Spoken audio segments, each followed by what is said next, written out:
It's just terrible, the influences that our young people today face. Between the ages of 12 to 25, black boys die. It's not a lot of positive people around and living in the area we live in. The gang activities is all over, no matter what city we live in or what community, it do exist. The number one killer of them is homicide, which means we're shooting and stabbing and cutting each other at an alarming rate. They really don't know how to get from point A to point B. So we as black men have to provide them with the type of mentoring and the type of leadership to help them make that transition from boyhood into manhood.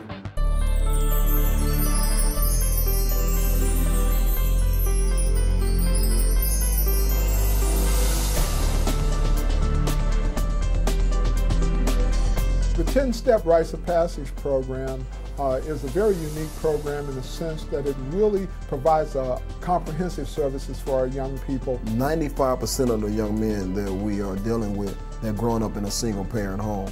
The most challenges I experienced raising a teenage boy is not fully understanding everything that he's going through as a young man. It's birds who teach birds how to fly, it's fish who teach fish how to swim, and it's men who teach boys how to become men. I became involved with the Rites of Passage program because at the beginning I was a very timid person, and the Rites of Passage program helped me break out of that timid nature. Before I was like in gang activity, I was very bad and stuff, and now I done got out of that stuff and tried to become a man. Before I got in it, I watched people like be in it, and then it inspired me because the people like that were in it, they were like learning martial arts and doing all the extra stuff. I came one time, and I came every day since. The martial arts component is important to include in Rites of Passage because it provides discipline. They can bring their children in and say, I'm having this issue with them. And we as a man in class, or me as a sensei in class, I can bring them to the mat and give them some authority and say, this is the behavior that you should have. Many times we say, if we don't end up disciplining them, someone else will. They show the caring, and that's what these kids, they need the love and affection and show that they are being loved and cared for. They're the best people in the world. All the staff for the Rites of Passage program are supportive, they're there for you. If you need anything, you can contact them. To have this type of support, it feels good. Knowing that more people in your life, are there for you. There are 10 rites that each young man will go through. And it may take 3 months, sometimes to a year, for a young man to get through a rite. The 10 steps rites of passage are as follows.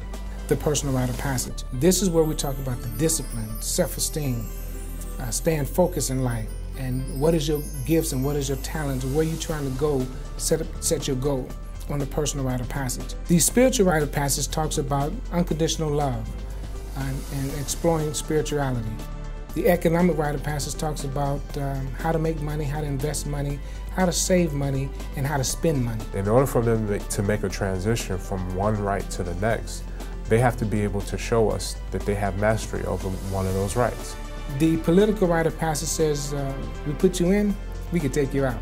But you have to learn that whole process of learning what political is. So we break down things in the political, teach them how to speak in public as well. The social rite of passage, again, we go back and talk about social issues. A lot of community services are done under that particular rite of passage. The mental rite of passage is basically our school. Talk about education, how to take a test, how to study. The physical rite of passage says this is the BMW you're going to get throughout life.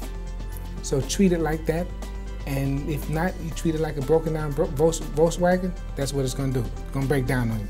Take care of the body, eat properly, and exercise. The historical rite of passage talks about the history of your personal history, your family's history, your people's history, and then we explore your communal history. The cultural rite of passage is simply what the Temptation said. It's the way you do the things you do. All the things that you do, how you eat, how you walk, how you talk, how you sleep, everything that a person do culturally, that's what we work on. The emotional rite of passage says emotions do not dictate your behavior. Emotions are designed for one thing, and that's simply to tell you how you feel. Instead of being around negativity, they know how to choose their friends more wisely and things to say that don't necessarily cause them to get into confrontation. This program helps the community as a whole because it's helping young boys become men. They're teaching them how to take the right path instead of taking the wrong path. Before the program, I was actually with like boys that were involved with gangs. But then when I got in the program, I started not hanging with them. I started hanging with the boys from Rites of Passage because they were in the right zone to go. I think Rites of Passage allows them or gives them the information they need and the knowledge and wisdom they need to make better decisions in their lives. We try to show them that being a man doesn't mean being tough or you have to have money or sell drugs or be with a gang. I know that if the boys get in trouble, then they all come together with the members of the Rites of Passage and they talk it out. So they learn to use their mouth and their head, not fists, not guns. As a single parent, your child needs all the help that you can get, and as a single mom, you can't give them all of it. But if they're around some positive role models as men in their life, that can be a big help to them. Having a mentor is like a person always by your side, like keeping you on track. A person helping you out so you can, like, if you're moving off a little bit, he'll put you back on. We have to really teach these kids what's wrong, what's right, how to address this particular situation at this particular time. When you look back into your past, those on a percentage basis who have been successful, there has been someone who has mentored them, tutored them, lend a helping hand, done something in support of that person being successful. If I wasn't in the Rites of Passage program, I'd probably be dead or in jail. If I wasn't in this program, I think I'd be out a lot with my friends, you know, doing probably stupid stuff, playing around. I got a better intake on life. I have a positive mind. I don't think about gangs and violence and nothing like that. Some of the trips that we have taken over the last couple of years with Rites of Passage is a trip to the Charles H. Wright Museum, which is the African American museum in Detroit. It's actually the largest African American museum in the country.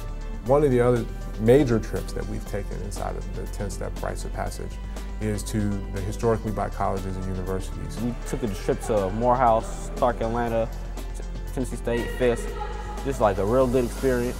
Kids usually aren't exposed to colleges, and to be exposed to black colleges that aren't in our area or in different states was really motivational for him wanting to go to college. So now he's really looking forward to attending college. And I think this trip had a big part in it. This program, I would like to see expand. It's a great opportunity for your kids to learn different things. Just look at your child before being in the program and after maybe a few months of being in the program. They feel better about themselves. They're more involved. They're involved in positive activities. They get more exposure to different things. Parents can support the Rites of Passage by embracing the ideology of Rites of Passage in the household. You can't ask a child to do one thing when they're in a program and then they go home and that's not the reality. So the very lessons that the children are learning needs to be reiterated in the parents. When you have parents who have been properly equipped with the tools to be advocates for their kids, the community benefits. The program itself is just so awesome. It should be something that's mandatory because this is something that's going to be with these young men for the rest of their lives. I really feel that this program should have been around a long time ago.